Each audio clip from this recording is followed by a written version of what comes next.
Will he? Won't he? Is he up for it? No. Yes. Who knows? Oh, the news is so conflicting.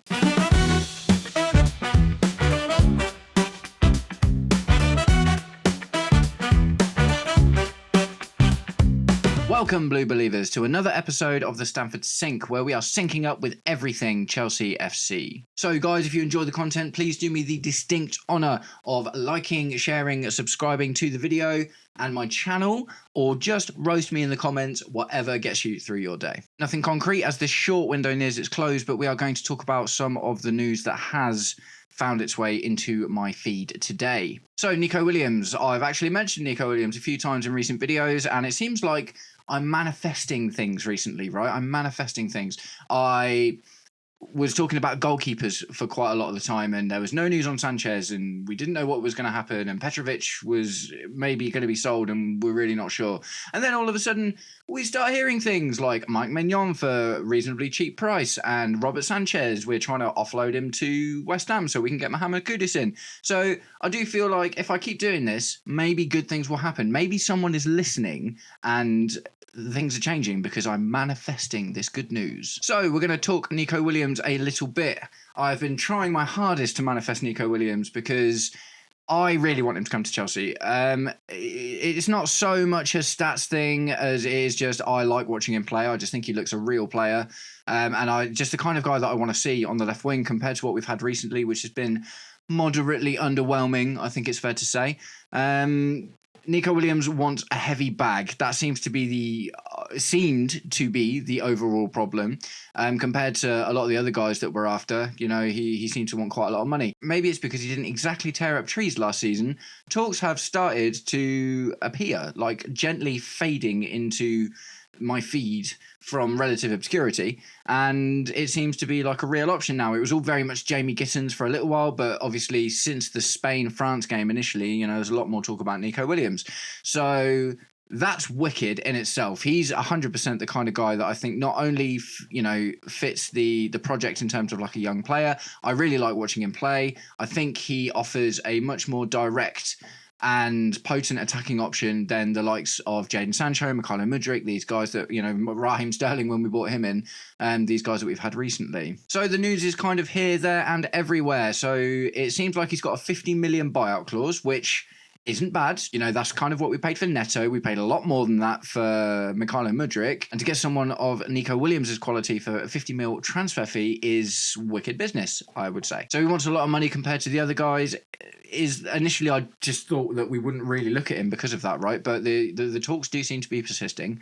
So if there is something there, maybe there's a halfway to be met, or maybe we are just at that point now because we've got Champions League football. I know all the other players in the team, right, they've all got clauses in their contract that if you hit Champions League, you get a pay bump. So maybe because everyone has now just experienced a pay bump, it's easier to bring him in on a slightly higher wage because other people are going to be in and around there anyway. 200 grand a week seems to be the purported amount that he would like. That does seem like a lot, but to get someone of his quality on the books, it's if that's what we've got to do, I don't know. I just really want him. So Arsenal supposedly are also really interested. They are also looking to reinforce their attacking line, seeing as they underwhelmed last season compared to, what they've been building towards. The likes of Martinelli, for instance, probably just, they're looking at him and being like, we need someone better than that. Kind of like us with our left wing. We've had reasonable left wingers being out there doing a job, but we haven't had anyone who's absolutely nailed down that spot as their own, which is what we need. And now we get to the negative stuff, right? So I saw an article today saying that Nico Williams is not actually interested in leaving Spain. So obviously last year there was the big story, it was all Barcelona, right? Nico Williams was going to go to Barcelona. Barcelona obviously have enormous financial troubles at the moment. They're really, really struggling to balance their books on a regular basis. They've had horror stories in the last few years of, getting players, not being able to register them. There was the whole Frankie de Jong situation where they were desperately trying to offload him for ages because he was on such a big wage and they just couldn't get rid of him. Nico Williams wanted to go to Barcelona. Barcelona wanted Nico Williams. It seemed like it might happen, but ultimately it fell through. But maybe things have changed. Barcelona did win the most recent La Liga with a fair gap of points. Hansi Flick's gone in and done a wonderful job.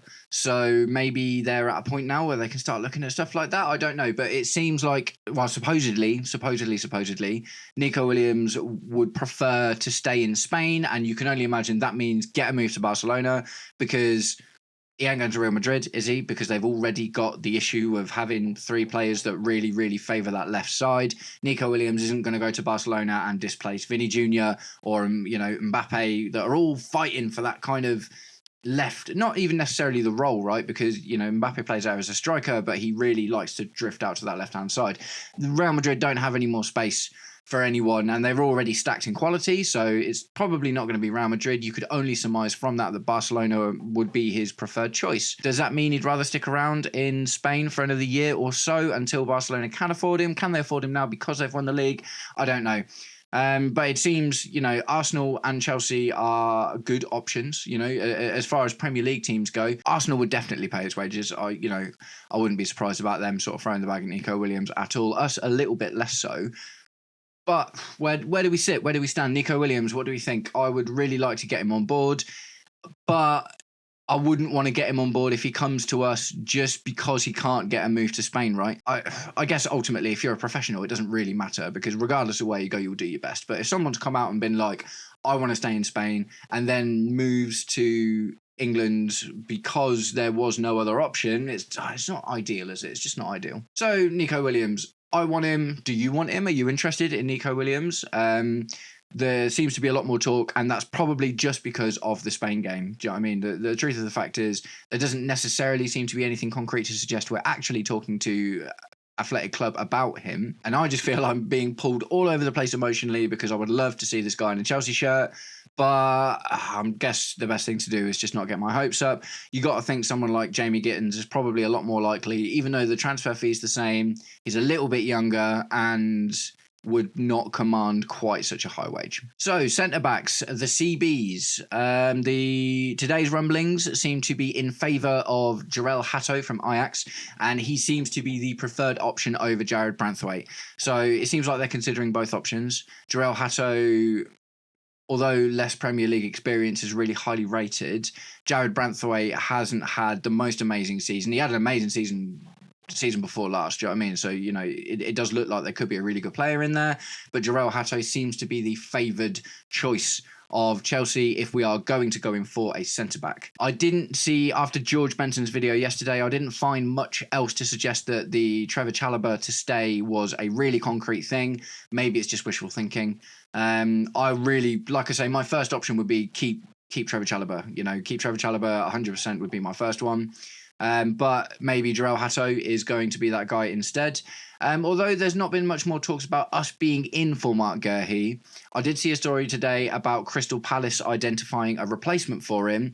A guy called Diamande, I think he's from Sporting, and he probably is quite good, because the Sporting team of the last few years seems to be being pulled apart at the moment. We've signed Dario Esugo and Giovanni Quenda, although Giovanni Quenda, I think, is going to remain there for this season. And now someone's in for their centre-back. Crystal Palace, obviously, rightly being more ambitious with an FA Cup under their belt for the first time in their history. So I guess, given a straight shootout between the two, Jarell Hato looks a more promising option than Jared Branthwaite at the moment. It also makes a bit more sense to me because we're looking for a right-sided midfielder. I guess Marc Guéhi, it's not necessarily just to Chelsea, is it? Like, you can imagine there's a lot of clubs that would be interested in someone like Marc Guéhi. You got to think Newcastle. Newcastle would be a great destination for a Marc Guéhi. Although I would love to see him, second to Chalobah, Marc Guéhi would be my next choice. But if maybe he's a bit older, then, it seems ridiculous, doesn't it? Because we're literally talking about a few years. And obviously with those years comes experience. But at the same time, Marc Guéhi's going to have a lot of suitors. So Jarell Hato, how do we feel about Jarell Hato? Like I say, for me personally, if it's a straight shootout between the two, I'd probably take him over Jared Branthwaite, largely because he's right-footed and a little bit younger as well, I think. Levi Colwell's got that left centre-back slot locked down. We're not talking about getting rid of Badiashile. Do I think we need a third left centre-back on the books? No, I don't think that's conducive to good squad building. A little bit more news about Mike Maignan. Nothing new, just more reinforcement that Chelsea are going to make a bid for him, and he is interested in coming to the club. I think the majority of us probably sit in the same place about this one, don't we? I guess the only question is, again, if I had my choice, if I was the manager, technical director, blah, blah, blah, blah, blah, I would say let's get Petrovic in. Because we really need some other reinforcement in some other places in the team. At the very least, let's try Petrovic out for the Club World Cup. Chelsea have obviously kind of put their foot in it, haven't they? Because they've said to AC Milan, we need this Mike Maignan situation being sorted out by Monday. And if it's not sorted out by Monday, then it's not happening. Surely what would be a more poignant idea would be let's try Petrovic out for the Club World Cup. The Club World Cup seems a great opportunity to test some players. For instance, Andre Santos, Petrovic, a couple of guys we can bring back from loan, see if they slot into our team. Obviously it is a competition that we want to win, but it's not the end of the world if we don't. So ultimately I don't think it's a terrible idea to use it to try and get a more closer picture of some of these players that we're bringing back from loan spells, right? Another transfer story involving João Felix. It does look like Benfica are trying to bring him back, right? We're trying to find a way to get him back to Benfica. We're looking to offload him permanently. I've seen nothing about a loan. It does seem to be something they'd like to do permanently. I feel really bad for João Felix. He was 19, bought for 120 mil. And I think, he maybe just never recovered from that move, because Atletico Madrid have never, in the entire time that they've had Diego Simeone as their manager, which is like over a decade now, right? Or at least getting towards it, they've never been the kind of team that functions really well with a João Felix type player. Do you know what I mean? A really kind of loose, creative player that can do a bit of this and do a bit of that, and requires freedom to kind of play his best football. João Felix didn't necessarily fit into that stingy, defensive, almost Mourinho Conte style football that Diego Simeone has made his trademark at Atletico Madrid. So I think going back to Benfica is just good for him. He's one of those players. It's not like, I remember Timo Werner, for instance. I had so much passion for Timo Werner at the start, but by the end of it, I was just kind of annoyed at him, right? And I don't know, is that an unreasonable thing to say, that I was annoyed at a football player? But yeah, by the time Timo Werner left us, I was happy to see him go. I haven't got the same feeling with João Felix. I don't know what it is, but I do kind of feel bad for him in a respect. I was hoping it went a lot better this time around when we brought him back. I was really surprised when we loaned him to AC Milan in the first place, to be honest, because obviously all of the talk was Christopher Nkunku doesn't want to be here. So it seemed obvious, right? Send Nkunku out on loan and we'll keep João Felix around to support the centre attacking midfield position and maybe occasionally play as a false nine. But no, we sent João Felix to AC Milan, and again, he's not had a good time. Pour one out for João Felix's career, because going back to Benfica might be the best thing for him, but it's unlikely that he's going to hit the lofty heights that he'd imagined he would when he left there initially at the age of 19 to go to Atletico Madrid. And not transfer news, but just a quick little one that I saw to wrap up the video today. John Obi Mikel, since he started his podcast, has become this massive voice that you just seem to see quite a lot of in the football sphere. He was kind of a cult hero at Chelsea, right? It's a strange one because as a player, right, before we get into the kind of punditry, content creation stuff he's been doing, I definitely appreciated John Obi Mikel more after he left than I did when he was there. And I think there's a few reasons for that. He was playing for us in a time where we were always looking to win stuff. Do you know what I mean? Every single season, the goal was to win a trophy or a league or, the Champions League or whatever. And if we didn't win it at that time, if we weren't winning as a fan base, we were quite unhappy. So I used to remember seeing John Obi Mikel being brought onto games, and I knew that he was going to slow things down and make things a bit less fast and furious. And I resented that at the time because I was so desperate to just see us win. And in hindsight, and not even long after he left, but in hindsight, after not having that kind of player there, and maybe it was about my evolving understanding of the game too, I really missed John Obi Mikel. It's not like I would want him to have started every game, but having a player like him to bring on to slow down the game and to shore up your midfield and protect your back line a little bit more, it was a great thing. So yeah, I had a love-hate relationship with him as a player. I didn't hate him, that's well too far, but I was never a huge advocate of him while he was in the squad. But it wasn't until he left that I realised what a vital part that he played, and he was a consummate professional too, right? And we love that. Since he's become a pundit, it's weird because he didn't seem to have a massive character as a player, did he? He wasn't like full of overt energy and whatever. He just seemed to kind of quietly kind of go along and do his thing. And as a content creator / voice in the football community, he seems to be the complete opposite. He is really, really happy to come out and smash his opinion against the wall in bright colours for the whole world to see. Obviously, he also has been the main annoyance for anyone that, like myself, is sick of hearing about Victor Osimhen. It seemed like he was his own personal super agent. He's just been trying to get Victor Osimhen to join Chelsea. Like, I imagine he probably knows the guy because he's said so many times, I've spoken to Victor. Victor Osimhen has never come out and been like, yeah, I talk to John Obi Mikel all the time, but he's also never come out and said, no, John Obi Mikel does not speak for me. So you've got to think there's something in that for sure. And yeah, he had some really, really interesting stuff, and I appreciated what he had to say on, I don't know if you remember, Jamie Carragher kind of flippantly put down the Africa Cup of Nations as a tournament not really worth being involved in. That obviously annoyed quite a lot of the football community, especially the African football community in general. And I watched the segment on John Obi Mikel's podcast, and he was talking about that, and it was really measured good stuff. Do you know what I mean? It was, and he had some really good points.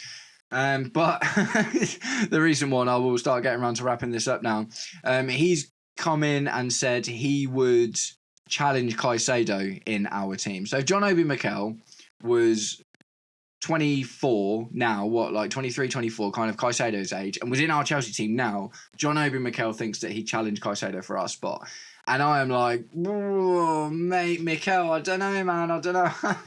As I said, Mikel was a player that definitely had an excellent place in a title-winning team. You need players that aren't always just there to start all of your games. You need people that can help you control a game when it's gone a certain way. Like Mourinho, for instance, was never really the guy that was like, I want to win by 4 goals. Mourinho was very, very happy. If he was 1 up, he would like, right, cool, let's sit back. 2-0 was like Mourinho's favourite score. Do you know what I mean? Like winning 2-0 is perfect. If you're 2-0 in front, Mourinho was like, right, that's it, we're done with shutting up. And that's normally the time we bring John Obi Mikel out. John Obi Mikel never threatened our first team, really, did he? He played that really important part about controlling games under Jose Mourinho, and he, obviously deputised and started when people weren't available or rotation, or he was definitely a utility player. And Moises Caicedo is the first name on our team sheet every game at the moment. Do you know what I mean? And Mikel was never anywhere near that. I suppose the argument there is obviously Mikel was competing with the likes of Frank Lampard and some of the really amazing midfielders that we had over the years, like Ballack and Essien, and do you know what I mean? Even people like Ramirez, do you know what I mean? Ramirez was a great player, and for the most part, I'd always much rather have seen Ramirez in the middle of the park than John Obi Mikel. So, maybe I'll have to do a deeper stats dive into this one, because I just found it fascinating for him to even compare himself to Caicedo. Because yes, Caicedo kind of provides that defensive supportive aspect, but he is just such a dogged player, man. Caicedo gets at people, he gets the ball off of them, he's not scared of a rough tackle, and he gets forward, he tries to make passes and be progressive as well. Mikel very much was like, Mikel gets the ball, Mikel slows things down. That is just, in my memory, that is kind of what happened. So what do you think, guys? What do you think? Do you think, please tell me in the comments. I would really, really love to see some opinions about this one. Does anyone else think that John Obi Mikel would currently challenge Moises Caicedo for a spot in our team? Or conversely, do you think that back in the day when Mikel was in his prime at Chelsea, do you think Caicedo would have challenged to get into that team?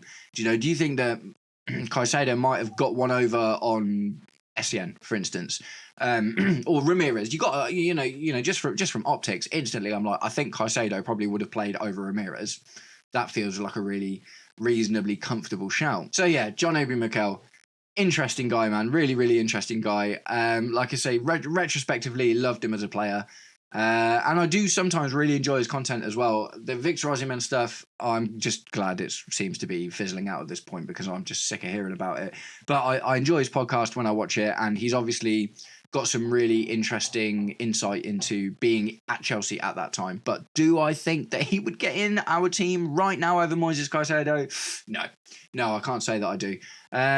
Interesting topic though, right? Really, really interesting topic. It's always fascinating to you know, because obviously the game's changed so much as well. The game has become almost, you know, completely athletic based compared to what it was. You know, obviously technique and skill are really important now, but obviously that just doesn't matter if you can't last, if you can't run, if you aren't a really fit athletic player, which is, you know, kind of where the game's gone. So we'll call it there for today, guys. I was at a kid's birthday party this morning, doing the sound engineering for the karaoke, which was interesting, and I am going to head back out for some family stuff later. So this is, I think, a bit of a shorter video than usual.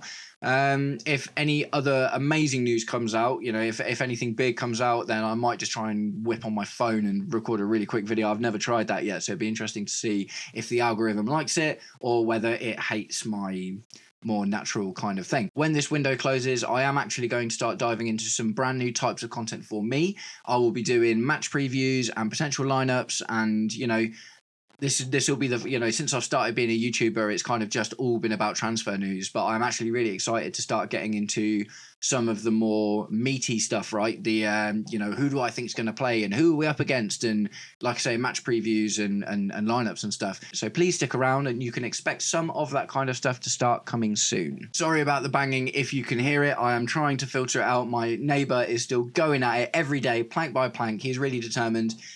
So fair play to him, but I have to make these videos in these moments that I get, and he happens to also almost always be building a shed at this time. So nice one, guys. I will catch up with you soon. Hopefully, let's have something really concrete and interesting to talk about soon. Have a great day. Peace.